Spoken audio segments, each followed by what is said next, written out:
those taking anticoagulants. All right. Is it for bleeding? And so how do you know? It should be in their chart, like warfarin and I stuff, usually ask them. right? A patient is going to know. The patient doesn't always know what kind of medications they're on, or if they are on an anticoagulant, they know because it's such it's a risk. You know, you get a little cut, shaving, and all of a sudden you're bleeding for a really long time and you can't stop it, or they'll bruise really easily, or some of the medications that you're taking require that you go in every week and get blood tests. So some medications are like, I don't know, I took a fistful of them. I haven't met too many people that are on anticoagulants that don't know it. They can't tell you. So I ask them if they're on any anticoagulants. Your PT may have forgotten to get that information, and if they're coming in for an ankle or something, they don't always immediately think, do you have heart issues that you could be on anticoagulants for?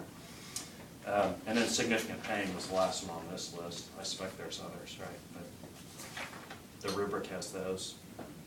The Rubric in the Whirlpool says granulated or epithelializing wounds.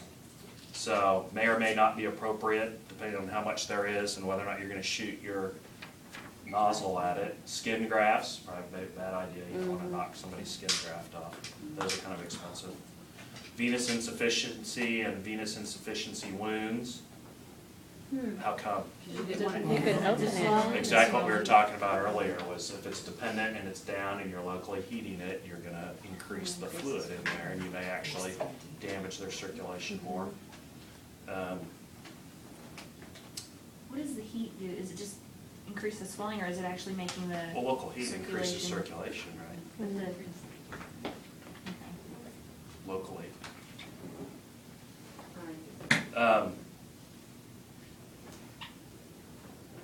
Edema, DVTs, altered level of consciousness or cognition.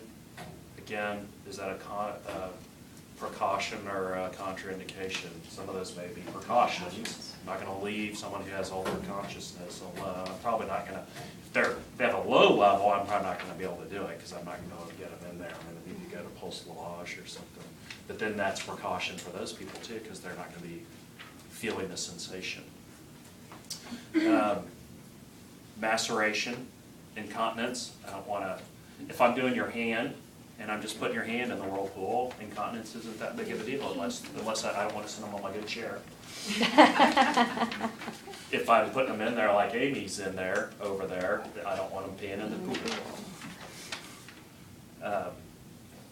CAS, IVs, and other equipment, we talked about that already. For heated whirlpools, or immersion type things, we don't want the febrile patient, arterial insufficiency, active bleeding, impaired sensation, and then, oh, that's for heated, and then for the immersion it says MS, cardiopulmonary compromise, and pregnancy. So, fever. Oh. I had to read that twice to remember. Afebrile would be without a fever. Fever. All right, So how do you know if they have cardiopulmonary issues?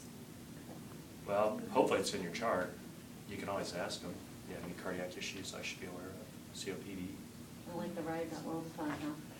Yeah. Was there any chance you could be pregnant? As always had. We talked about that. Pam is very adamant whenever you're doing anything that pregnancy is a contraindication or a precaution for, you don't say, are you pregnant? Because people may not know they're pregnant, or they're not wanting to tell people, or they're trying, but they don't know yet that they're pregnant. So you should always ask, is there any chance you could be pregnant? And then you're going to have to make the call on whether or not you're going to put them in there. Why is pregnancy a contraindication for Whirlpool? For a heated, heat. immersed one, Oh, because we don't want to raise your core line temperature.